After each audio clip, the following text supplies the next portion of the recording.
merci de cet accueil, merci d'être venus si nombreux, merci de venir réfléchir avec l'ensemble de ceux qui sont dans les deux autres salles que j'ai salué tout à l'heure, à ces questions d'éducation qui viennent de nous être présentées. Alors je vais essayer de vous proposer une conférence qui ne soit ni trop générale ni trop technique. Ça n'est pas facile parce que dès lors qu'on parle d'éducation, on peut soit d'un côté se contenter de généralité, de ce que nous appelons en France le café du commerce, soit de notre côté égrener les éléments techniques, les chiffres, les statistiques, les auteurs et faire s'effondrer le public sous une érudition qui ne lui permet pas nécessairement de comprendre les véritables enjeux. Alors entre l'un et l'autre, je vais réfléchir avec vous et à voix haute dans la lignée de ce qu'ont pu faire des gens comme Albert Jacquard qui a été cité, Luc Ferry ou Marcel Gaucher avec qui j'ai l'honneur de travailler très souvent. Alors va apparaître derrière moi, si les techniciens veulent bien le démarrer, voilà un diaporama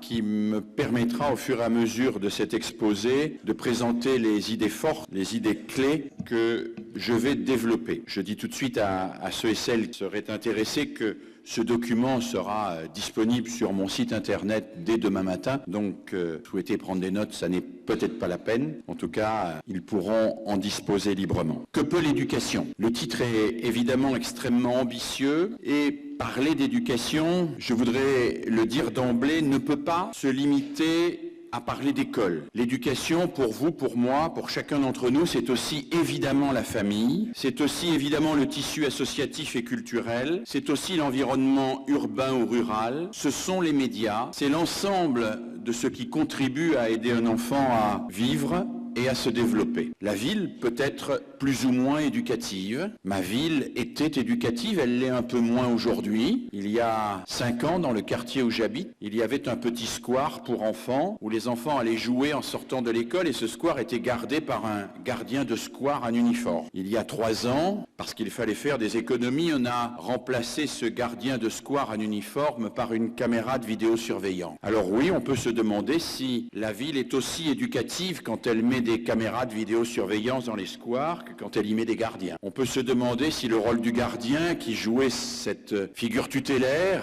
les enfants en avaient peur, ils faisaient semblant d'avoir peur, ils se cachaient, ils l'approchaient avec son uniforme, si ce rôle du gardien n'incarnait pas un petit peu l'image de l'adulte qui protège et qui dit son autorité sans pour autant interdire à l'enfant de jouer, si cela n'était pas indispensable à rendre la ville éducative, et puis si ce gardien qui était là aussi pour accueillir les personnes âgées, leur parler, les mettre en relation avec les enfants, ne jouait pas un rôle éminemment éducatif dans notre société. Si je me permets de rappeler cette anecdote, de vous informer de cela, c'est simplement parce que je voudrais d'entrée de jeu qu'on ne charge pas trop l'école de toutes les responsabilités de nos échecs ou de nos difficultés en matière éducative. C'est toute la société, dans chacun de ses actes quasiment, qui contribue à passer un message éducatif, qui contribue à parler d'éducation, qui contribue à dire aux enfants ce qu'ils peuvent être, voire parfois ce qu'ils doivent être. À cet égard, parler d'éducation, c'est s'interroger sur notre responsabilité d'adulte, responsabilité collective de ceux qui accueillent des enfants qui viennent au monde infiniment démunis. Vous le savez, la caractéristique de l'espèce humaine, c'est que nos peu d'hommes, avant de devenir des petits hommes ou des petites femmes, des petits humains, ont besoin d'être éduqués. Ils ont besoin d'être éduqués parce qu'ils sont inachevés et que cet inachèvement impose une éducation et en même temps permet le développement de leur liberté. Nul n'a jamais vu une abeille démocrate, l'abeille est génétiquement royaliste, elle n'a pas à se poser la question de son régime politique. Elle naît avec son régime politique dans les gènes, mais aucun humain ne naît avec son régime politique dans les gènes. Et chaque humain est assigné à jouer un rôle, le sien, dans l'instauration de son régime politique dans la société dans laquelle il va vivre. C'est la raison pour laquelle chaque petit humain a besoin d'être éduqué. Alors parler d'éducation, c'est s'interroger ce qui, dans notre présent, prépare le futur. C'est se poser la double question qui anime beaucoup de mes réflexions aujourd'hui et que je vais partager avec vous ce soir. Quel monde allons-nous laisser à nos enfants et quels enfants allons-nous laisser au monde. Alors pour répondre à cette double question, je vous propose 3 séries de remarques. Une première série de remarques que j'ai intitulée l'éducation entre toute puissance et impuissance. Et là, je vous parlerai peut-être plus spécifiquement du système scolaire, mais pas exclusivement. Une deuxième série de remarques que j'ai intitulée « La pédagogie entre éducabilité de chacun et liberté de tous ». Ce sera une approche plus pédagogique, mais aussi plus philosophique. Et une troisième partie que j'ai intitulée « Le courage d'éduquer dans la modernité », où j'évoquerai les défis très spécifiques que le monde moderne aujourd'hui impose de prendre en compte et propose aux éducateurs. Première série de remarques, l'éducation entre toute puissance et impuissance. Pour les philosophes des Lumières, pour les philosophes du XVIIIe siècle, l'éducation était toute puissante. C'est Helvétius qui disait « L'éducation peut tout, même faire danser les ours », c'est-à-dire même faire faire à quelqu'un quelque chose qui serait en quelque sorte contre sa nature. Pour Kant, qui définissait d'ailleurs ainsi les Lumières, l'homme est le seul être vivant qui doit être éduqué, et seule cette éducation permet au petit homme de devenir un petit homme. Les philosophes des Lumières nous ont ainsi alertés sur le pouvoir et la responsabilité qui étaient les nôtres d'éduquer ceux qui viennent au monde. Ils nous ont ainsi alertés, et c'est le revers de la médaille, sur tous les dangers de ce que serait le fatalisme en matière éducative. Nous n'avons jamais le droit de nous dire que rien n'est possible et a fortiori que tout est perdu. Alors cette pensée a été assez largement dominante, cette pensée des Lumières, jusqu'à l'arrivée au XXe siècle des sciences humaines et en particulier dans les années 1960 de ce que l'on a appelé les sociologues de la reproduction. Vous savez, c'était l'époque 1960 où des hommes comme Pierre Bourdieu, Jean-Claude Passeron écrivaient « Rien de ce qui se joue dans la classe n'a sa résolution dans la classe. L'éducation n'a pas le pouvoir de changer le destin d'un humain. Il faut d'abord changer la société et en particulier organiser celle-ci pour que ce que l'on appelle l'égalité des chances soit d'abord une réalité sociale avant de devenir une réalité scolaire. » Ces sociologues ont insisté très fortement sur les déterminismes qui sont à l'œuvre dans le système éducatif, déterminismes que confirment obstinément et d'année en année toutes les enquêtes que nous pouvons effectuer. Il y a comme une sorte de fatalité qui fait que malgré tous nos efforts et malgré notre espoir de démocratiser l'éducation, eh bien, il vaut mieux encore aujourd'hui être fils de notaire qu'être fils d'ouvrier, être fille de médecin et a fortiori d'enseignants, plutôt que de travailleurs agricoles issus de l'immigration, si on veut bien réussir à l'école. Alors, les sociologues nous alertent sur la naïveté que nous pourrions avoir si nous pensions que l'éducation pouvait tout. Il y a des réalités sociales, des réalités économiques contre lesquelles il est possible que l'éducation ne soit pas toute puissante. À cet égard, les sociologues nous préservent de la naïveté et de l'illusion que l'on pourrait appeler pédagogiste, celle qui croit en la toute-puissance de la pédagogie. Alors comment naviguer entre toute-puissance d'un côté et impuissance de l'autre ? Eh bien en faisant le pari que la pédagogie peut émerger, parfois difficilement, souvent laborieusement, pour tenter de faire sauter les verrous. Lutter pied à pied contre la fatalité partout là où elle est, et chaque fois que c'est possible. Alors nous avons eu 2 grands types de tentatives pour lutter contre cette fatalité et faire sauter les verrous. Des tentatives individuelles d'abord, celles de ce que l'on a appelé les grands pédagogues, les grandes figures de la pédagogie. Itard, c'est celui qui, vous le savez, a recueilli l'enfant sauvage de l'Aveyron, celui dont parle François Truffaut dans ce célèbre film L'enfant sauvage, et qui a dit, alors que tout le monde expliquait que cet enfant était un arriéré de nature et qu'on ne pouvait pas l'éduquer, qui a dit si, on va y arriver, on va faire quelque chose, on va créer des outils parce que ce gamin-là, on ne doit pas, on ne peut pas en désespérer. Itard va s'occuper de celui qu'il appellera Victor pendant 10 années. Pendant 10 années, il va au quotidien guider chaque pas, chaque geste,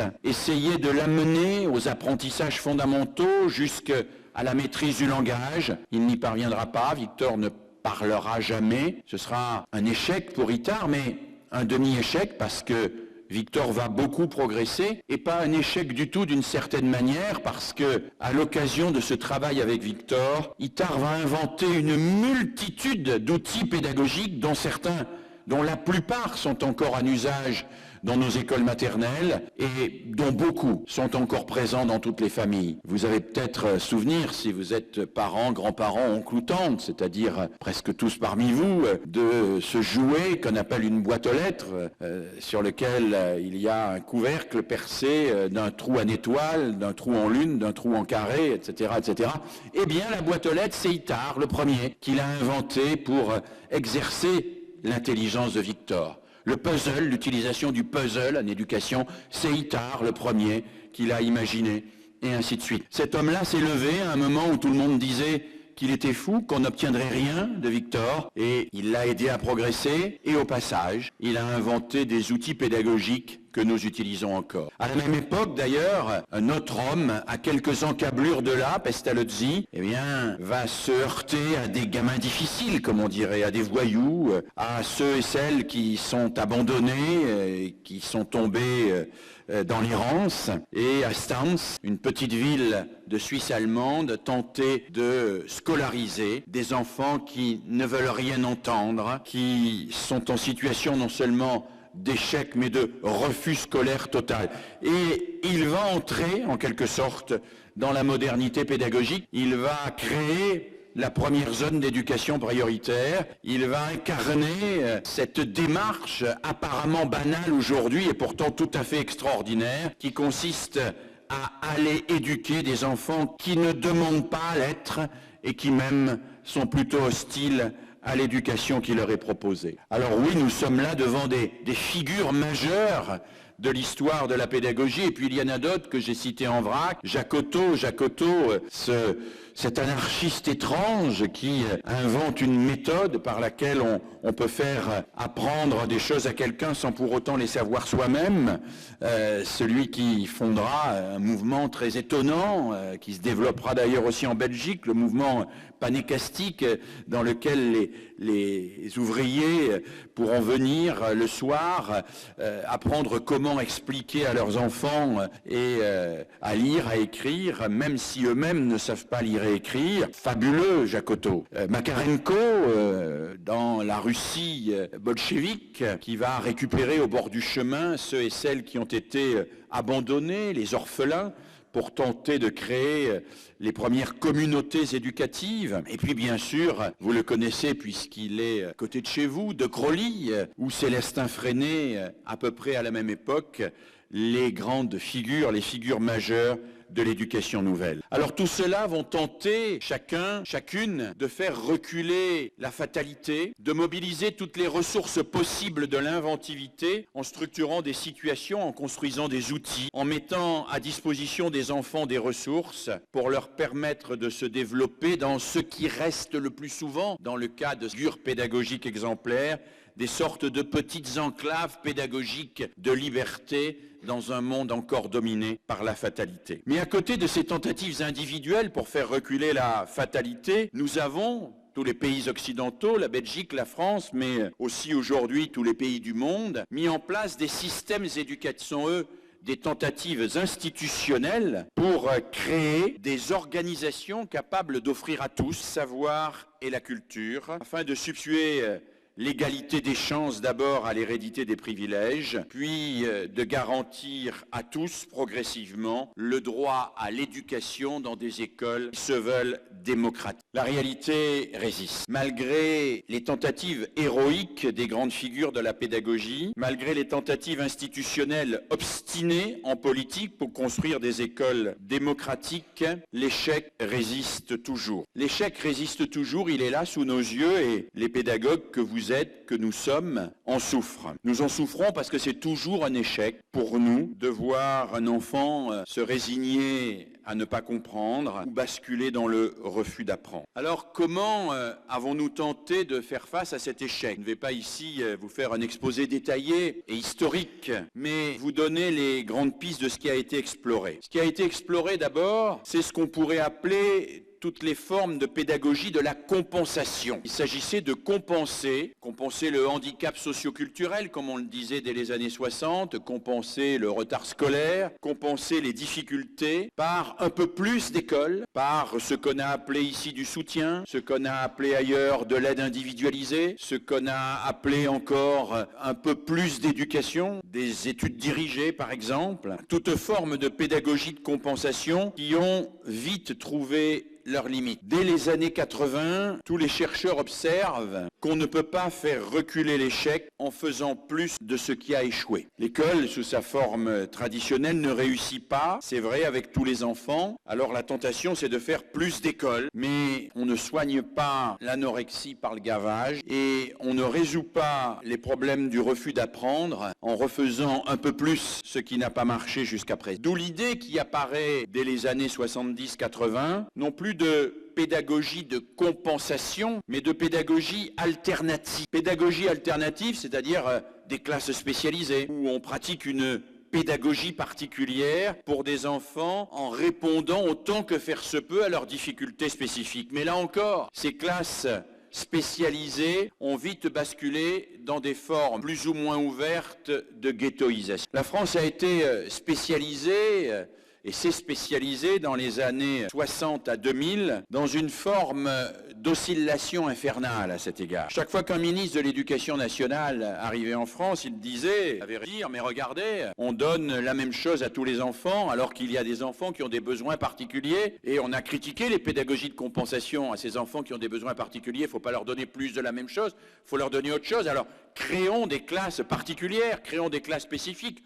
On va les appeler des quatrièmes technologiques, on va les appeler des classes pré-professionnelles de niveau. On va très tôt trouver des types de regroupements pour répondre aux besoins particuliers d'un certain nombre d'enfants. Très bien, on fait ça dure 1 an, 2 ans. Il y a des chercheurs toujours pour expliquer que c'est pas mal, mais que quand même c'est dangereux de faire ça. Parce que dès lors qu'on crée et assez tôt des classes spéciales sur des besoins particuliers, ça fait des ghettos. On y met les élèves les plus en difficulté qui baissent les bras, il n'y a plus de stimulation entre les élèves, on risque de les stigmatiser très vite et de faire en sorte que aient à tout jamais une étiquette collée sur le dos. Alors très vite arrive un ministre de l'Éducation nationale qui écoute les chercheurs et qui se dit c'est vrai, ces classes spécialisées où on regroupe les enfants qui ont tous les mêmes thés, ça peut pas bien fonctionner. Alors mettons tous les enfants ensemble et créons des classes hétérogènes, dynamiques, où des enfants de niveaux différents, qui ont des styles cognitifs, des profils pédagogiques différents, qui ont des histoires différentes, vont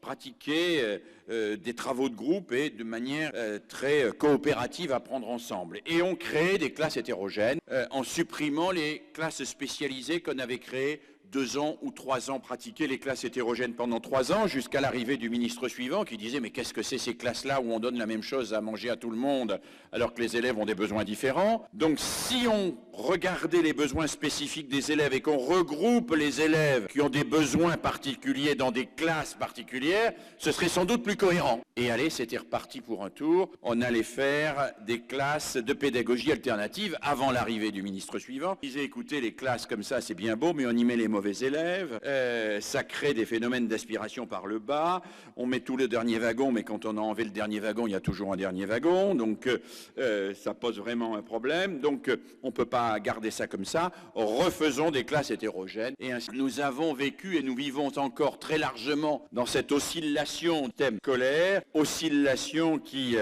paralyse toute véritable innovation et focalise complètement les débats. Alors, après les pédagogies de compensation, après les pédagogies alternatives, la troisième strate qui a émergé depuis les années 2000, tourne autour de l'idée d'individualisation. Au fond, ce qu'on s'est dit, c'est que si les pédagogies de compensation ne marchaient pas vraiment, si les pédagogies alternatives, on n'arrivait pas à les gérer d'une manière qui ne soit pas ghettoisante et dominante, il fallait aller vers une individualisation, c'est-à-dire prendre en compte chacun et proposer à chacun ce dont il avait réellement besoin pour travailler et pour progresser. Et là encore, on réussit pas bien parce que cette individualisation qui devient un mot valise qu'on utilise tant, eh bien dérive dans la plupart des pays où elle est mise en œuvre vers une sorte de contrôle technocratique des différences, c'est-à-dire vers un système de tests permanents, d'orientation souvent prématurée et de dissolution de toute forme de collecte structurant. Alors, que se passe-t-il avec cette fameuse individualisation? Eh bien, on évacue le sujet au nom d'un paradigme qui est plutôt pharmaceutico-médical, diagnostic-remédiation. Diagnostic chez l'individu ce qui ne va pas et on remédie de manière individuelle en ayant comme seul véritable horizon une sorte de monitorat systématique qu'on est bien évidemment incapable de mettre en œuvre sur le plan technique tellement cela nous coûterait cher. Alors, cette troisième étape de la lutte contre les échecs scolaires évacue le sujet, évacue l'élève d'une certaine manière en tant que personne, quand notre rôle d'éducateur, c'est au contraire de promouvoir le sujet, de le mettre debout, et vous savez que en latin, mettre debout, se duer, instuer, mettre debout, c'est-à-dire faire en sorte que la personne se lève, que la personne apprenne, que la personne grandisse. Et c'est la raison pour laquelle la thèse que je voudrais défendre avec vous aujourd'hui, c'est que si on veut lutter efficacement contre les phénomènes de l'échec scolaire, il faut refaire une plongée dans ce qui est l'essence même du travail pédagogique et ne pas s'en tenir au traitement purement institutionnel, technique de ces questions. Il faut aller jusqu'au cœur vivant, au cœur battant de la pédagogie dans ce qu'elle nous dit d'essentiel sur ce que c'est qu'éduquer, ce que c'est qu'apprendre et faire apprendre, et comment on peut aider quelqu'un à ça. Deuxième série de remarques, donc, la pédagogie entre éducabilité de tous et liberté de chacun. Pour comprendre ce que peut l'éducation, il faut approcher, et on ne peut que l'approcher, je crois, la contradiction vive qui anime l'entreprise éducative et qui peut seule nourrir l'inventivité individuelle et collective des pédagogues. Alors, quelle est-elle, cette contradiction? Elle est à la fois simple et difficile à appréhender. D'une part, il y a l'idée que nous ne devons jamais désespérer de quiconque. L'idée qui m'est chère et que je formule en reprenant le principe d'éducabilité, que nous n'avons jamais fini de proposer à chacun de nos enfants, à chacun de nos élèves, des moyens d'apprendre et de grandir. Que nous n'avons jamais le droit de baisser les bras. Cette idée me semble fondamentale, essentielle, au cœur de l'éthique éducative. Mais face à cette idée, il y en a une autre, tout aussi essentielle, tout aussi fondamentale, tout aussi au cœur de l'éthique éducative. C'est que nous ne pouvons jamais apprendre, grandir à la place de, que nous n'apprenons pas à nager à la place de, que nous n'apprenons pas les mathématiques à la place, que nous ne décidons à la place de quiconque de commencer un enchaînement de gymnastique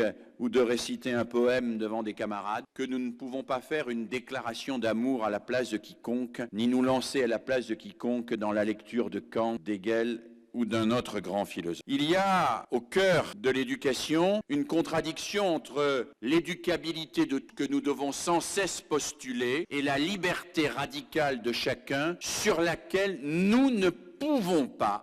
Je ne peux m'empêcher, en ce 300e anniversaire de sa naissance, de citer ici une des phrases les plus célèbres de Jean-Jacques Rousseau. Jean-Jacques Rousseau dans Les Milles, qui dit d'une manière assez mystérieuse et assez mal comprise des commentateurs d'ailleurs, jeune instituteur, et comprenez instituteur pas simplement au sens professionnel du terme ici, mais jeune personne qui voulait insuer, faire tenir debout des êtres humains. Je vous prêche un art, c'est de faire en ne faisant rien. Voilà une formule, faire en ne faisant rien. Pourquoi tout faire? Eh bien oui, tout faire parce que nous avons une responsabilité d'éducateur que nous n'aurons jamais d'honorer, qui est de créer les conditions pour que naître, apprenne et grandisse. Alors pour cela, il faut mettre en place un espace hors pour qu'un enfant puisse oser se lever, poser une question, pour qu'il puisse lire un poème devant ses camarades, pour se jeter à l'eau dans un problème d'arithmétique auquel il ne comprend rien. Il faut prendre un risque, certes, mais en sachant qu'il ne se met pas en danger et qu'il a autour de lui un environnement qui va lui permettre de prendre ce risque sans que ni psychologiquement, soit, sans que par exemple, s'il se trompe, on se moque de lui, sans que par exemple, il échoue, il est une mauvaise note qui lui colle à la peau pendant toute sa scolarité. Sort menace, passe où l'on peut tenter, où l'on peut s'efforcer, où l'on peut, et bien évidemment, évidemment, nous avons à créer ces espaces. Ce sont la base de tout espace. Dans cet espace, nous avons évidemment à susciter le désir d'apprendre. Nous n'avons pas qu'à attendre simplement que le désir d'apprendre vienne. Vous savez, tiens, sont résoudre qui à faire boire un âne qui n'a pas soif. Sauf qu'il y a une très très grande différence entre les ânes et les enfants. C'est qu'un âne qui n'a pas soif, suffit de le priver de boire. S'il fait un peu chaud, au bout de quelques jours, tout au plus quelques semaines, il finira par avoir soif, par vous demander à boire. Mais un enfant que vous privez de mathématiques, même s'il fait chaud, et même si vous attendez des semaines, rien ne vous garantit jamais viendra vous réclamer le théorème de Pythagore. Donc quand il s'agit de faire boire les ânes pas soif, tant c'est soif. Mais quand il s'agit d'apprendre, faire accéder à la lecture ou au grand texte de l'humanité, eh bien, nous avons une responsabilité infiniment supérieure qui n'est pas simplement d'attendre, qui est de proposer, et de à travers notre comportement, à travers notre capacité, à travers notre force, ce que nous incarnons de la culture des hommes et de son caractère émancipateur, nous avons à rendre possible l'émergence. Nous avons bien évidemment à accompagner le saut dans l'inconnu que représente. Nous avons à fournir des ressources permettant cet apprentissage. Salle de classe est un lieu de ressources dans laquelle il y a des livres, parfois des ordinateurs, mais ces ressources, c'est aussi nous, adultes, qui nous mettons enfants. C'est aussi la capacité que nous avons à renvoyer l'enfant vers d'autres personnes qui peuvent l'aider, le renseigner, peuvent lui permettre de s'approprier. C'est accompagner le sujet pour lui permettre de repérer ses axes, évaluer, savoir s'il progresse, de savoir où il en est, comment il peut progresser. Alors tout faire, et c'est d'autant plus exigeant que nous n'avons jamais fini de tout faire. Parce que s'il y a des métiers où on peut, il y en a peu, mais enfin il en reste, c'est la porte en disant sur la liste que j'avais écrite de ce que je devais faire aujourd'hui, j'ai tout fait et je peux fermer la porte en disant tout est fini. Aucun éducateur ne peut fonctionner, ne peut quitter la classe et disant j'ai tout fait. J'ai trouvé l'exercice qui va permettre à Arthur de comprendre la proportionnalité. J'ai trouvé l'exemple qui va permettre à la petite Sarah de dépasser sa tête sur la compréhension de l'accord du participe passé. J'ai trouvé le texte qui va permettre aux élèves qui ne s'intéressent pas à la poésie de rentrer quand même dans la poésie. J'ai trouvé le document qui va me permettre de faire de la géographie et de comprendre ce que c'est que cartographier à partir des icônes et ainsi de suite. J'ai trouvé tout ça et j'ai même trouvé ce que je vais dire demain au petit Emmanuel qui est bloqué sur telle question et qui croit que je suis fâché avec lui. On ne peut jamais porter de la classe en disant j'ai tout fait. Et le tout faire est de faire. Toujours tout reste à faire. C'est un métier à cet égard qui nécessite qu'on s'économise un peu, mais pour pouvoir se donner, jamais être certain qu'on a tout donné et qu'il ne reste pas quelque chose. Et pourtant, nous dit Rousseau, on fait tout, et on n'a jamais fini de tout faire, mais on ne fait rien. On ne fait rien parce que je ne peux pas agir directement sur la liberté. Parce que le désir d'apprendre ne se déclenche pas comme on déclenche le décollage à Cap Kennedy en appuyant sur un bouton. Parce que je ne peux pas faire à la place de l'autre, ce que lui seul peut faire, rentrer dans sa tête, dire ça y est, ça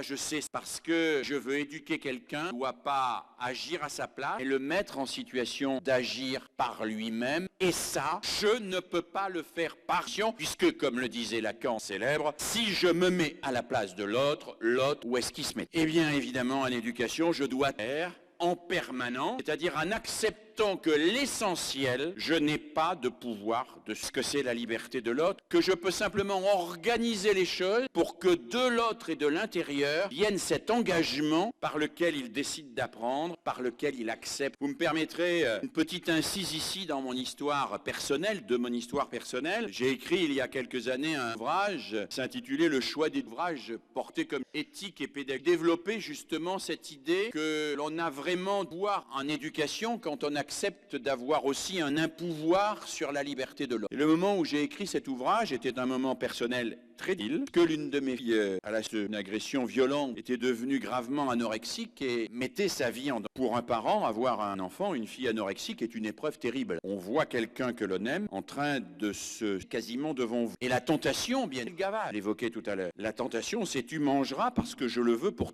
je veux te sauver la vie et que je t'aime et je te sauverai la vie, donc je te ferai manger. que tu le veuilles ou non. Mais voilà, elle seule a décidé de ça. Elle seule peut décider de recommencer. Je ne peux pas décider, c'est lui qui doit le dire. En revanche, je peux faire une multitude de choses pour que le repas lui soit moins pesant, que la vie apparaisse plus porteuse de promesses, que l'environnement soit plus joyeux, que l'on ne soit pas focalisé en permanent geste, l'accompagne dans des aventures où elle ressonne là le goût de vie. Ça, je ne peux faire que cela. C'est déjà beaucoup et c'est jamais fini, mais ce n'est jamais laissé. Parce que tout faire, ça a beau être beau, ça se heurte toujours au fait que... Et tant qu'on n'a pas, semble-t-il, cette espèce de contradiction structurante dans l'entreprise éducative, on s'épuise et on s'agite, on réforme, on improvise, sans comprendre exactement ce qui est comment on peut agir vraiment.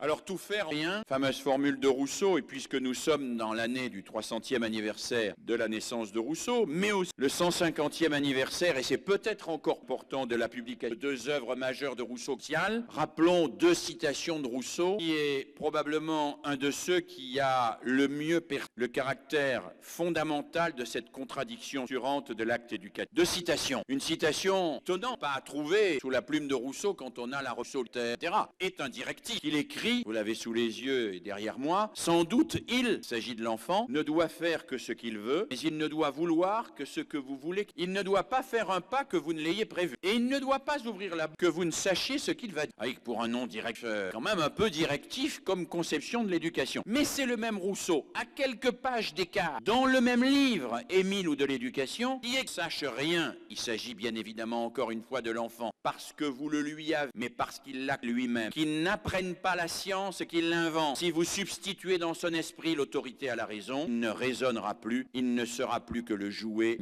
des autres. Qu'est-ce que nous dit Rousseau en réalité? Il nous dit que c'est là qui éduque et enseigne, mais que c'est l'enfant qui grandit et apprend. Et qu'il y a là 2 réalités qu'il faut faire fonctionner ensemble, mais dont la simultanéité n'est jamais garantie. Ça nous met en rage. On aimerait bien que quand on enseigne, l'enfant grandisse et apprenne. Mais il y a disjonction entre les 2 processus. Les 2 processus appartiennent à des acteurs qui se rencontrent parfois, et c'est fort heureux. C'est là où l'éducation advient. Mais cette rencontre n'est qu'une rencontre. Ça n'est en aucun cas une causalité thématique. Rousseau, pédagogue, est favorable au fait d'assumer la contrainte éducative, mais en même temps et simultanément, il veut que cette contrainte permette l'émergence de la liberté. Alors ça peut vous apparaître un peu philosophique, un peu abstrait, un peu abscon dit comme cela, et pour les thèses, c'est la contrainte et l'émergence de la liberté. Je voudrais évoquer une autre figure plus récente de l'histoire de la pédagogie, parce que c'est un autre anniversaire, cette année 2012 encore, c'est l'année Kortchak. Alors, qui est Janusz Korczak, 168-1940. Quelqu'un qui a probablement parmi les pédagogues le mieux exprimé comment la belle contrainte pouvait permettre l'émergence de la pensée et la construction de la liberté. 2012 est l'année Korczak, et si l'UNESCO a déclaré 2012 l'année Korczak, parce que c'est le 100e anniversaire cette année de la création de la Maison des Orphelins par Korczak et le 70e anniversaire de sa mort. Pour ceux et celles qui ne sauraient pas vraiment qui est Korczak, quelques éléments biographiques. C'est un médecin polonais d'origine juive qui, en 1912, avant la Première Guerre mondiale, pour la Maison des Orphelins pour les gamins des rues, et tente dans cette Maison des Orphelins d'organiser une éducation pour ces voyous dont personne ne veut et dont on pense perdu à tout jamais pour la... En 1914, il publie un ouvrage célèbre, Comment aimer un enfant. En 1920, et quoi Korczak est aussi un homme historique absolument essentiel, c'est celui qui propose la première déclaration des droits de l'enfant, formule la première définition de l'enfant, permet de comprendre droit en disant qu'il est tout à la fois et un être inactif. Il est complet, dit Korczak, parce que tout enfant, même, il a déjà la palette, les composantes de l'humain. Il a cette très belle phrase, Korczak, les souffrances des pas des peut-elles. Et en même temps que l'enfant est un être complet, à cet égard, il doit être protégé. Commence dès 1920 la construction, qui est longue, très longue, de ce qui sera adopté en 80 des Conventions internationales des droits de l'enfant, qui doit tant accorder. Korczak est aussi un auteur de littérature pour enfants, puisqu'il écrit beaucoup de livres pour enfants, dont le plus célèbre en 1922 est Le Roi Mathias Ier. C'est aussi un homme assez extravagant, puisqu'il lance 1920 une petite revue qui est entièrement écrite par et pour les enfants, qui est une fois par semaine, toute la Pologne. En 1932,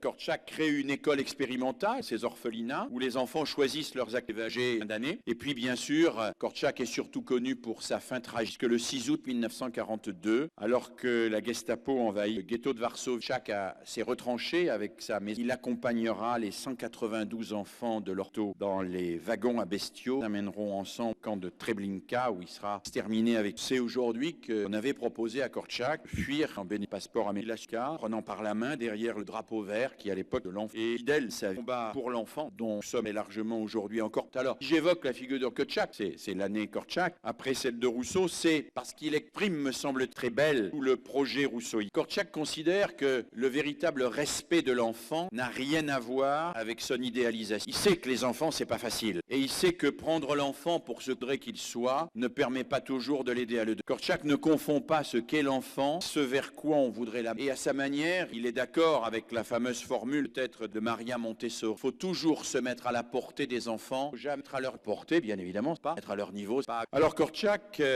recueille à Varsovie des enfants excités, bruyants, bagarreurs, insupportables, qui cassent tout sur leur passé. Il a affaire aussi à ce qu'il appelle des enfants sollicitent en permanence, ne lui permettent pas sereinement. Il est là, instant, il est attrapé par l'autre, attrapé par le troisième, par telle chose. Il est submergé par ces demandes permanentes d'enfants qui le vont. Alors, il tente de sortir de cette situation. Et il invente. Korczak est un pédagogue inventeur. Il invente des choses étonnantes. C'est tout à fait curieux. Aux enfants veulent obtenir des réponses en permanence et tout de sa part à toutes leurs questions. Je vais vous répondre. Mais à condition que vous formuliez votre demande pareille. Vous mettiez votre demande dans la boîte aux lettres. Alors, ça soulève un tollé. Même si on ne sait pas lire, on ne sait pas écrire, tant lettres, pas lire, rien. Et moi, je vous garantis qu'à chaque instant, que chaque jour, je relèverai la boîte, que je vous réponds. Korczak est là, au cœur de choses essentielles, qui est cette tentative de faire rêver des enfants qui sont dans le passage à l'acte permanent et qui ne tolèrent pas le monde. Alors, il met en place ce qu'il appelle des dispositifs. La boîte aux lettres en est une. Que dit-il de la boîte? On apprend à attendre, on apprend à expliquer ce qu'on veut vraiment. On apprend à se demander si c'est... On apprend... Korczak ne dit pas aux enfants, vous n'avez pas le droit de vous exprimer, ou pas le droit de me demander quelque chose. Il ne dit pas non plus, je vous donnerai tout ce que vous me demandez. Prenez le temps de prendrez le temps de vous répondre. Cette gestion sur quelque chose d'absolument fondamental. Korczak même utilisera la boîte aux lettres qu'il aura affaire à des situations terriblement difficiles, en particulier quand il aura des gamins trop bagarreurs. À un moment, dans les années 30, les bagarres prennent une telle importance dans l'orphelinat que d'abord les interdire. Il dit, j'interdis les bagarres. Alors il dit, comme pour la boîte aux lettres, il édicte une règle. Il dit, à partir d'aujourd'hui, le monde peut taper sur n'importe qui quand il voudra, mais à une seule, de le prévenir par écrit 24 heures à l'avance. Et alors là, il y a un coup de génie pédagogique et démocratique. Korczak réinvente par ce coup de génie la pédagogie et la démocratie, c'est-à-dire il vaut mieux réfléchir, parler, discuter plutôt que se taper. Et si on peut attendre un peu avant, juste le temps de réfléchir, de discuter, c'est ça qui permet à l'enfant de sortir de l'imputé, de sortir de l'infant pour tout en restant commencé à... Alors il va multiplier les dispositifs, il a aussi un système de règlement de bagarre en place dans les années de 33, il donne à chaque gamin un point par semaine, lui enlève un point par petite bagarre, deux bagarres, etc., parce que soit que sinon il n'y arrive pas parce qu'ils se bagarrent quand même. C'est pas la peine de les empêcher de se bagarrer, donc on va leur donner un crédit de bagarre. Et qu'est-ce qu'il remarque? Il remarque, c'est ici Korczak, entre guillemets, que les plus turbulents apprennent à réfléchir avant de se battre. Ben oui, parce qu'on n'a que 10 points, donc on a le droit de se battre. On va d'ailleurs, à ces points, profiter. Mais faut pas les gaspiller, ces points de bagarre. On en a que 10. Non, Korczak observe, pas les bagarres, mais, on apprend à réfléchir avant de se battre. Puis Korczak met en place un tribunal. C'est un tribunal où siègent 4 enfants. Ils sont tirés au sort parmi ceux et celles contre lesquels il n'y a eu aucun. Un tribunal dans lequel l'adulte, lui, Korczak, joue le rôle de greffier. Extrêmement c'est-à-dire la figure tutélaire de l'adulte, en quelque sorte, se permet à la parole de l'enfant de basculer dans les dire qui, par sa seule présence, exerce une forme d'autorité absolue. Attention à ce que tu dis, parce que le greffier, c'est important. Et chaque note d'ailleurs, tant le greffier, on n'a pouvoir qu'en étant le président du tribunal. Et alors, que fait ce tribunal pour enfants? Eh bien, ceux et toutes celles pleins d'INA peuvent, mais il y a 1000 articles que l'on doit examiner chacun, commençant, remis chacun des articles doit faire l'objet d'un débat. Le premier article, c'est la personne n'a pas commis, c'est avoir commis, il faut évacuer cela avant. La personne l'a commis, mais elle n'y est pour rien. Bon, il n'y a pas non-lieu, mais la personne l'a commis, mais peut lui pardonner, et ainsi de suite. Et il oblige le tribunal des enfants à examiner chaque hypothèse avant de passer à la suite. Autrement dit, structure selon un protocole extrêmement codifié le débat d'enfants, de telle manière, débat, il crée des dispositifs. Et un dispositif, pour lui, c'est ce qui permet de sortir, j'appellerais volontiers, l'aporie des préalables. L'opposition de ceux qui croient, d'un côté, il faut laisser s'exprimer l'enfant librement en dehors de crainte, au risque de favoriser la liberté spontanée des stéréotypes à la télé et à la radio, après, d'abord, ou de ceux qui, à l'inverse, il faut inculquer d'abord les modèles d'expression avant de laisser l'enfant s'exprimer, en croyant que l'expression fait toujours liberté par net de la... Alors il y a là une aporie, une contradiction qui est très problématique. On évoquait Luc Ferry tout à l'heure, de l'Éducation nationale en France, qui dans un de ses livres, certains de mes travaux, en disant, la grande différence entre lui et moi, c'est que moi je pense qu'il faut outiller d'abord les enfants intellectuellement, leur laisser après expression, alors que Mérieux pense qu'il faut laisser s'exprimer librement, et que c'est comme ça qu'ils vont s'outiller intellectuellement. Lui, jamais je n'avais fallait laisser exprimer les enfants librement, sans leur apporter contenu, sans même leur imposer contrainte. Au contraire, j'ai toujours expliqué que dans l'acte même d'expression, il fallait être présent pour que cette expression s'exauce au-dessus de certaines immédiatetés et qu'elle puisse accéder, formaliser à une expression élaborée. Alors oui, d'un côté on peut dire sont primés, puis un peu le mari le faire. De l'autre côté on dit bah non, les enfants n'ont pas à se voir taire. Grand un jour, Kortchak est quelque chose d'assez fiable, mais il faut que nous mettions en place les conditions qui font que cette expression devienne de plus en plus élaborée. Et mon travail, ça va être pas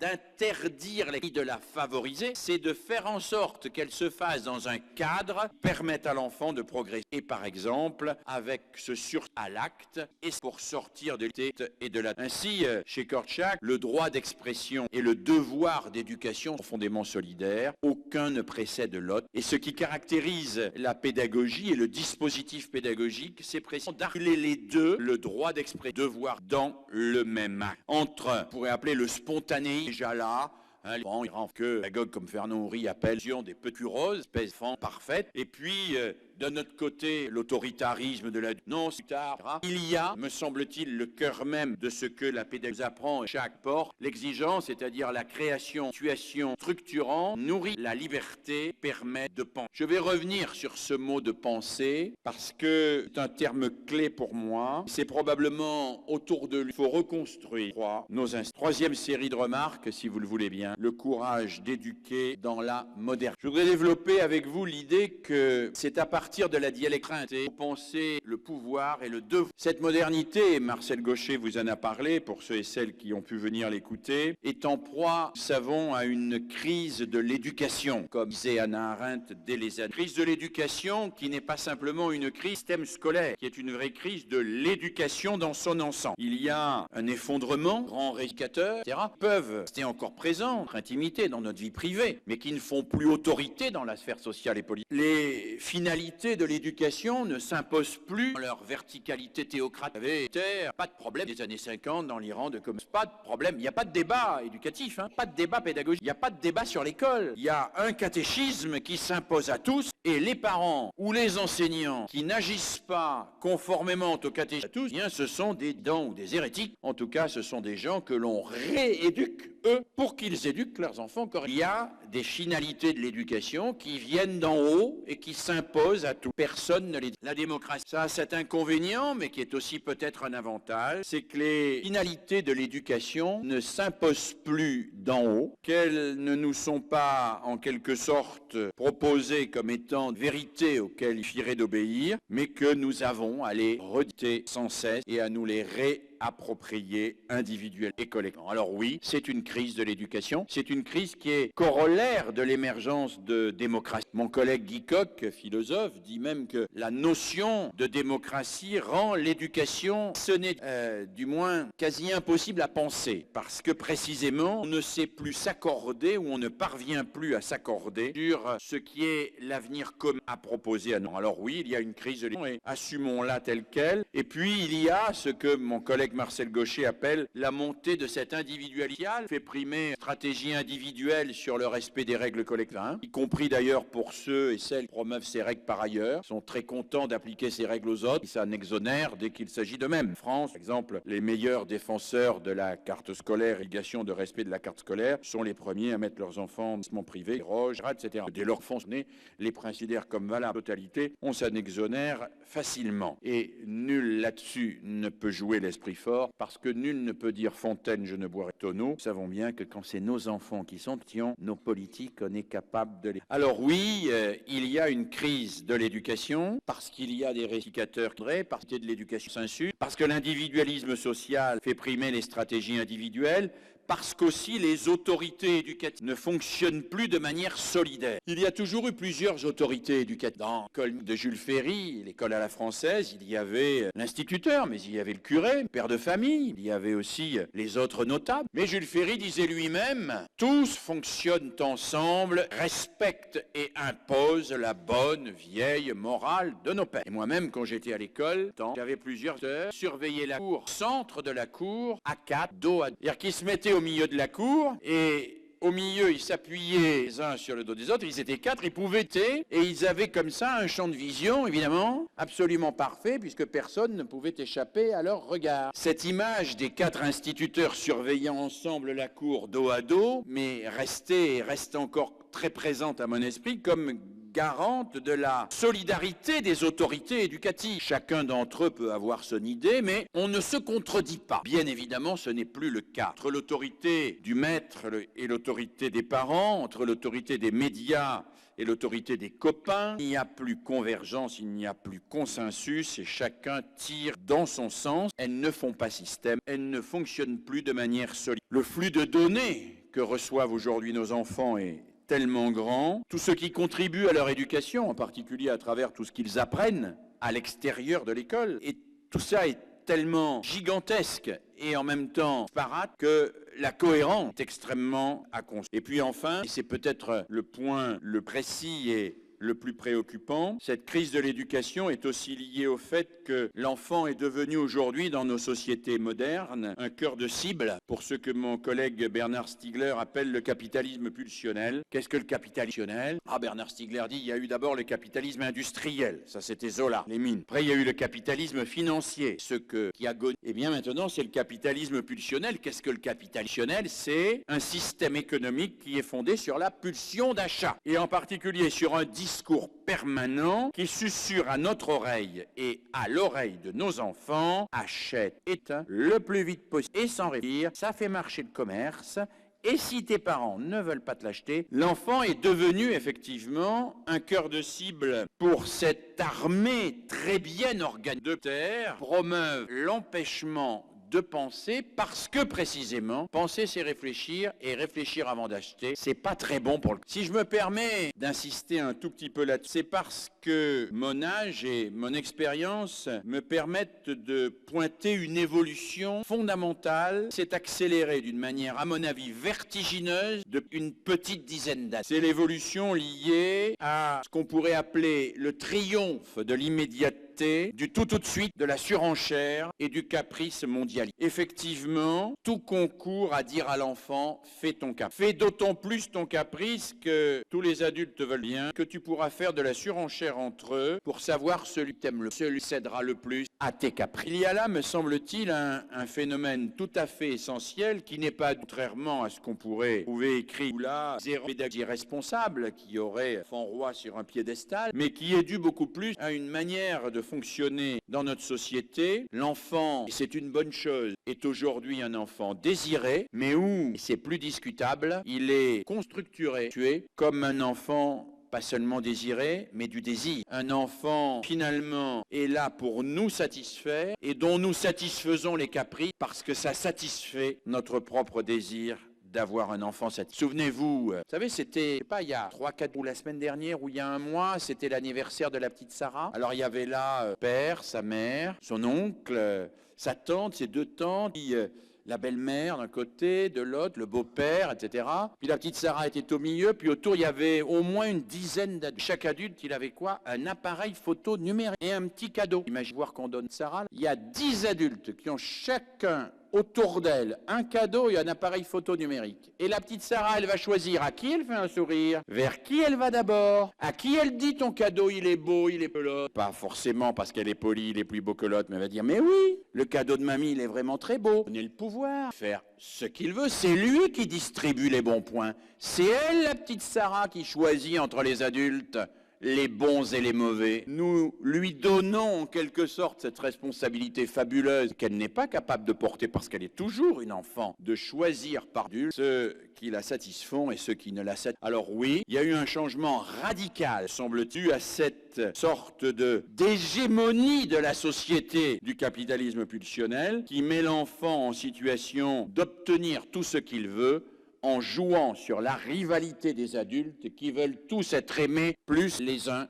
que les autres. Et pour obtenir l'amour de l'enfant, que ne ferait-on pas en satisfaisant le moindre de ses caprices? Alors oui, c'est un changement radical. Et là, sous nos yeux, il est tellement évident qu'on ne le voit pas. Comme le dit Paul Lyonnais, un démographe récemment décédé d'ailleurs, qui a écrit un remarquable livre sur le recul de la mort. Jade famille faisait des enfants. Aujourd'hui, ce sont les enfants qui font la famille quand l'enfant a raison. Et ce pouvoir extraordinaire que nous donnons à l'enfant, est-ce que nous l'aidons suffisamment à l'exercer ou est-ce que nous sommes complices, directement ou indirectement, de ce capitalisme pulsionnel, le met en situation de tout exiger et de tout vouloir, en considérant qu'il est dû et que de toute façon, s'il ne l'a pas, que dû. Alors, je crois qu'il nous faut recentrer les questions de notre système scolaire et plus globalement de notre système autour de cette réalité-là, autour de la montée de ce sujet pulsionnel qui n'est pas le... J'ai dit tout à l'heure, peut-être ai-je eu tort. La pulsion n'est pas le désir. La pulsion, quand elle est réalisée, on revient à l'électroencéphalogramme plat. Pulsion, réalisation, retour à zéro. Le désir, bien au-delà de la qui caractérise le désir, il est réalisé, il est toujours. Le désir d'apprendre n'est pas tué par le fait de savoir. Au contraire, plus on sait, plus on a le désir d'apprendre. Le désir de l'être aimé n'est pas tué, fort heureusement, par la présence de l'être aimé. Ce à quoi on reconnaît l'amour, c'est que précisément, un désir qui ne se confond pas avec la... Alors oui, il y a un enjeu fondamental aujourd'hui, qui, si on ne le regarde pas en face, ne nous permet pas, me semble-t-il, de répondre à la question que peut l'éducation. Moi, j'ai envie de répondre à la question que peut l'éducation. J'ai envie de répondre, elle peut et elle doit construire des êtres qui soient des libres, capables de s'émanciper de l'impulsion, de cette toute-puissance, de cette volonté d'avoir satisfaction dans l'instant, sans avoir à prendre temps, penser, de mettre à dire. Je fais partie de ceux qui non pas croient au complot, mais constatent qu'il y a étymologiquement une conspiration. Alors prenons le mot conspiration au sens étymologique. Conspiration, c'est ceux qui respirent ensemble. Une conspiration pour nous dire, réfléchissez le moins, faites le plus possible, passez à l'acte. Alors ceux qui s'occupent des gamins difficiles, ils savent ce que c'est que le passage à l'acte. Ils savent que dans la classe, le gamin qui en a marre, il jette sa règle, il se lève et il le secoue.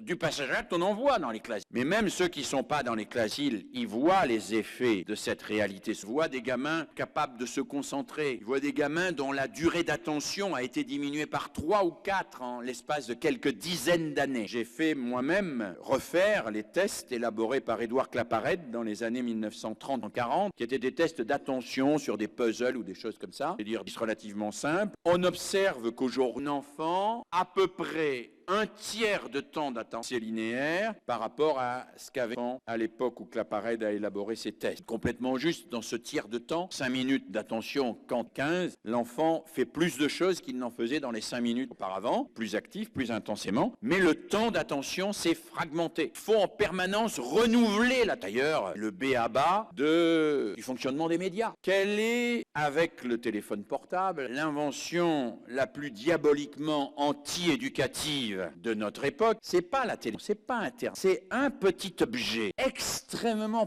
pernicieux que je vous propose de jeter dès que vous rentrez. C'est la télécommande. C'est un objet j'ai appelé ça au sens de Lacan un phallus high-tech. Le phallus au sens de la toute-puissance.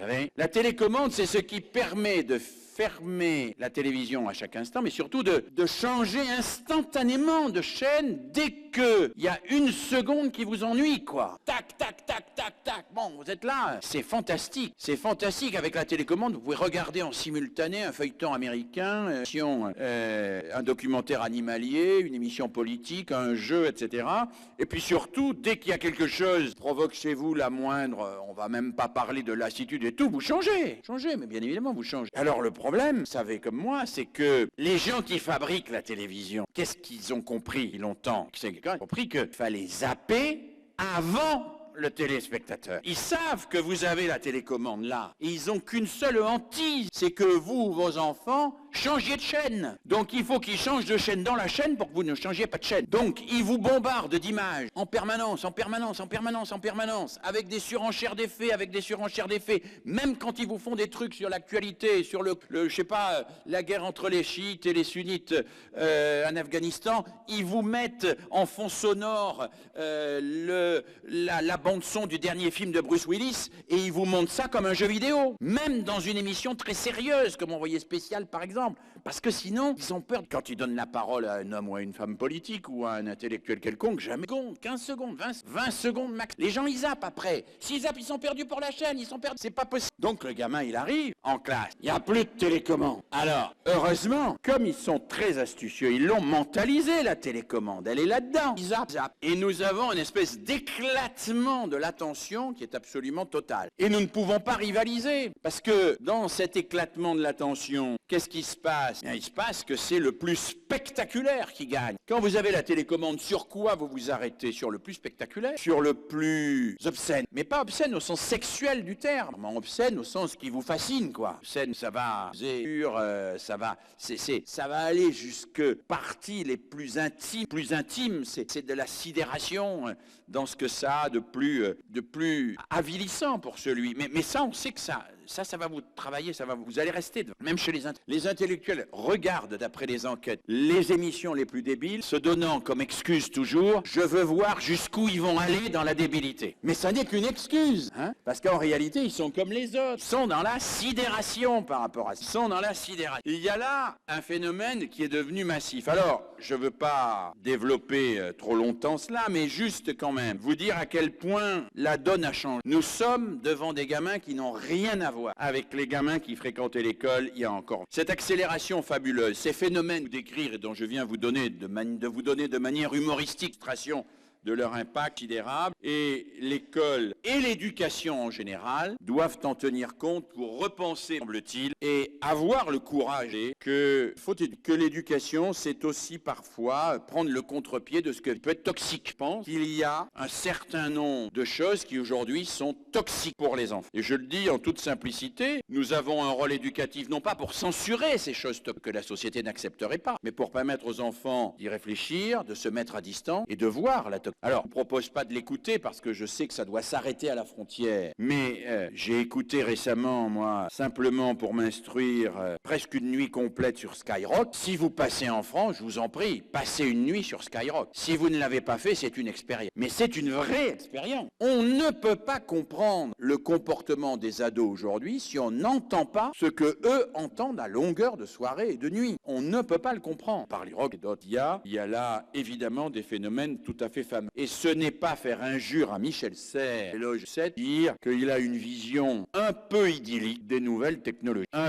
Parce que si ces nouvelles technologies, bien évidemment, sont formidables fenêtres sur le monde et un formidable outil de communication, c'est aussi, entre les mains de gens peu scrupuleux, un formidable rouleau compresseur de crétinisation, dit avec toute ma conviction. Alors à partir de là, sortons réactés et allons sur la construction de choses plus élaborées. Comment peut-on fonder l'éducation dans la modernité? repenser y compris les problèmes institutionnels que j'ai posés tout à l'heure au tout début de mon exposé, en se calant sur l'idée d'une pédagogie pour l'émergence. Je développerai rapidement, parce que le temps me manque pour aller dans le détail, 3 principes pédagogiques que j'ai déjà effleurés. Premier principe pédagogique différé, deuxième principe pédagogique symbolisé, troisième principe pédagogique institutionnel différé. Je l'ai évoqué, Kortchak est un maître en la matière. Sursoir au passage à l'acte, pour laisser la pensée émerger entre la pulsion et l'engagement, formé à la liberté. La liberté, c'est construire quelque chose quand on sursoit à la pulsion, qu'on le passe au crible de notre intelligence et qu'on décide ou non de s'engager, mais qu'on le fait c'est-à-dire couper le téléphone portable, s'astreindre à ne pas réagir, repasser par l'écrit. Moi, je souvent rencontrer des parents, mais je peux pas parler à mes... Ils m'écoutent pas. Je leur fais toujours la même. Vous pouvez pas leur parler? Écrivez-le. Écrivez-le. Prenez le temps de leur écrire, faites-leur une lettre et vous la laissez sur le bureau. Vous verrez qu'ils la liront. Oh, ils vous répondront pas tout de suite, pas le jour même, mais je mets mon billet qu'ils la garderont, qu'ils la reliront peut-être. Puis réécrivez-leur après-demain. Vous avez des choses importantes à dire. Repasser partiel permettent de sursoir à ne pas tomber, basculer dans le bras de fer, corps à corps, dans ces espèces d'engueulades inutiles que sont souvent les relations. Alors oui, apprendre à fondamenter, probablement un des éléments structurants d'une éducation pour la modernité. Symboliser, c'est d'abord être capable de se représenter ce qui n'est pas présent devant nous. Vous savez que la première symbolisation, chez Piaget par exemple, c'est la capacité de penser que ce n'est pas parce que la balle est passée sous le canapé qu'elle n'existe plus. Les enfants qui n'ont pas construit ce qu'on appelle la permanence de l'objet, la balle roule sous le canapé, ils pensent que la balle n'existe plus, ils ne la voient plus, ils pensent qu'elle n'existe pas. Vous me direz, il y a des adultes que quand on ne voit plus, ils pensent que c'était plus aussi. Ils n'ont pas construit la permanence de l'objet non plus. Bon, mais bon.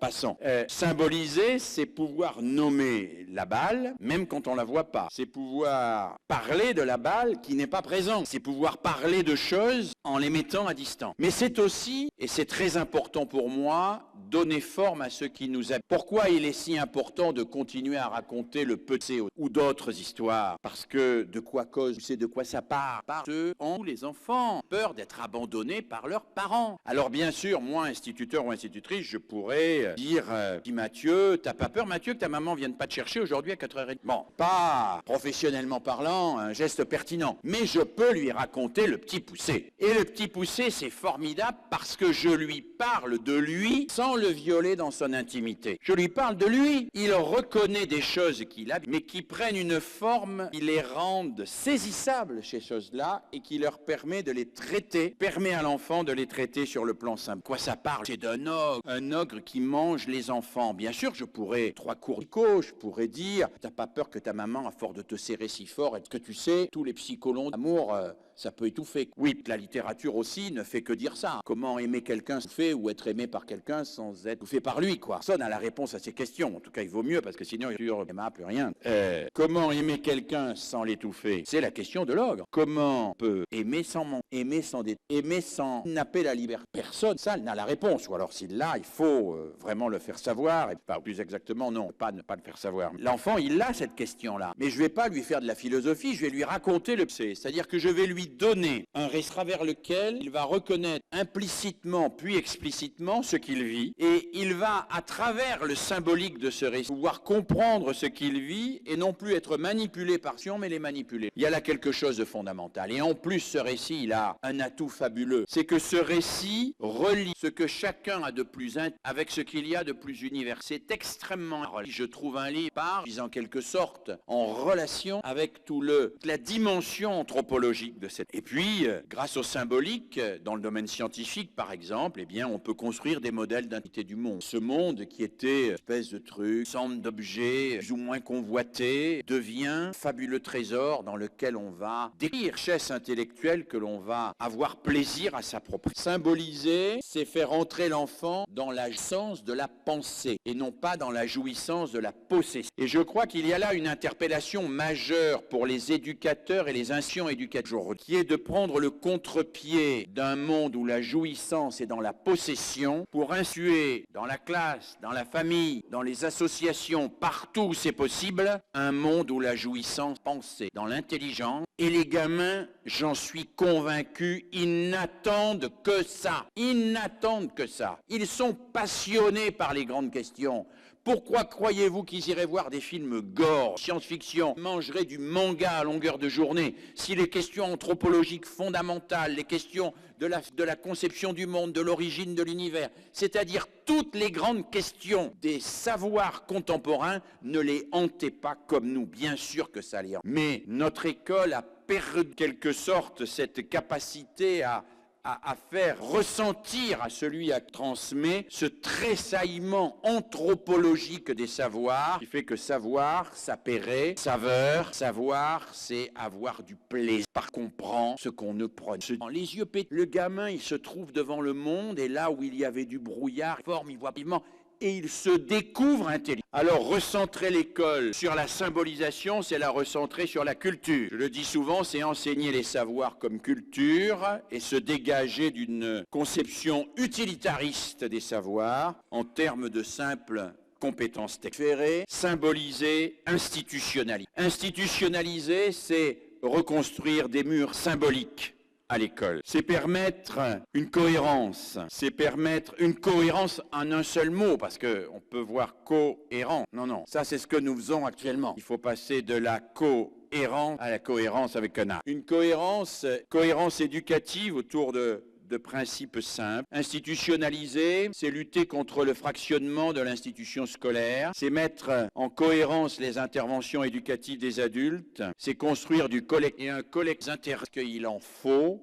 autorise, comme les feux rouges permettent aux autres de passer au feu vert. Institutionnaliser, c'est retrouver avec nos enfants le sens d'institutions, structures et qui sont fécondes, dans lesquelles chacun peut avoir sa place et protéger, peut s'exprimer. Alors je nous inviterai volontiers ce soir, à partir des défis de la modernité, à repenser notre éducation, que ce soit familiale, scolaire, à travers les médias, à travers le tissu associatif et culturel, de la repenser à travers ces trois verbes, et en nous demandant à chaque instant si nous faisons ou pas cela. Est-ce que nous apprenons, est-ce que nous donnons à symboliser, et est-ce que nous sommes capables d'infiler le pulsionnel ou le n'importe quoi dans une espèce d'aléatoire où plus rien n'est prévisible et où donc l'enfant est en perte totale, moindre repos. Ce que j'y là pourrait apparaître à certains peut-être, mais serait contradictoire avec ce qui a été dit tout à l'heure, comme une sorte de refrain un peu nostalgique. Ça n'en est absolument pas le cas. Je ne suis nullement nostalgique de l'éducation d'antan, qui était une éducation essentiellement théocratique et qui était fondée sur des principes qui de toute façon n'opéreront plus aujourd'hui et ne peuvent plus opérer. En revanche, je pense qu'il nous faut trouver quelques principes forts pour restructurer nos systèmes. Alors on peut évidemment les réparer, on peut aussi les refonder, les restructurer, les reconstruire, les mettre à l'épreuve d'exigences, et je vous en propose 3 qui me paraissent aujourd'hui fondamentaux. Alors la crise de l'éducation que nous traversons, c'est une crise difficile. La crise des systèmes scolaires que nous traversons est une crise éprouvante pour les enfants qui la vivent souvent d'une manière dépressive, en intériorisant l'échec. C'est tout à leur honneur, parce qu'ils n'aiment pas l'échec et ils ne veulent pas produire de l'échec. Cette crise de l'éducation, nous ne devons pas, je crois, la vivre de manière fatale, ni catastrophique à demain, avant la catastrophe, encore 24 heures. Mais cette crise de l'éducation, nous devons, j'en suis convaincu pour ma part, en tout cas c'est ce que je voudrais, la considérer comme une chance. Une chance dès lors que nous serons capables de fonder cette éducation sur l'exigence de la formation à la démocratie. Vieille idée de Kant, ça paierait à retard. Fonder l'éducation sur la formation à la démocratie, c'est exigeant, c'est pas facile. Nous ne savons pas encore faire, et nous avons du pain sur la... Mais c'est une chance formidable pour faire un sacré pas en avant. Et puis la crise de l'éducation que nous traversons peut être aussi une chance dès lors que nous serons capables, et c'est de ne plus confondre la finalité de l'éducation avec ses modalités historiquement datées et dépassées. C'est compliqué parce que les modalités, par exemple celles du système scolaire, nous apparaissent aujourd'hui comme des modalités quasiment inamovibles. La notion de classe, se dit, on a toujours enseigné par classe, on n'enseignera toujours que par classe. Moi, je sais pas. D'abord, historiquement, c'est faux. La classe n'a que 2 siècles. Peut-on pas d'autres modalités d'enseignement que la classe? C'est pas sûr. La classe, c'est une modalité d'organisation. C'est pas une finalité en soi. Le système n'a pas pour objectif de mettre un prof devant une classe et puis de dire, ça y est, on a fait notre travail, c'est gagné, il n'y a plus rien à faire. Nous avons à repenser les modalités à travers nos finalités. Et ça demande un vrai effort, une véritable inventer. Alors oui, cette crise de l'éducation peut être une chance pour nous, dès lors que nous serons capables d'inventer des inventions et des pratiques pédagogiques à la hauteur des enjeux de notre temps. Les enjeux sont importants, mesdames et messieurs. J'en ai évoqué quelques-uns avec vous, et ils imposent plus que jamais que nous ayons ensemble, et ça ne sera pas facile, le courage, c'est un vrai courage, de votre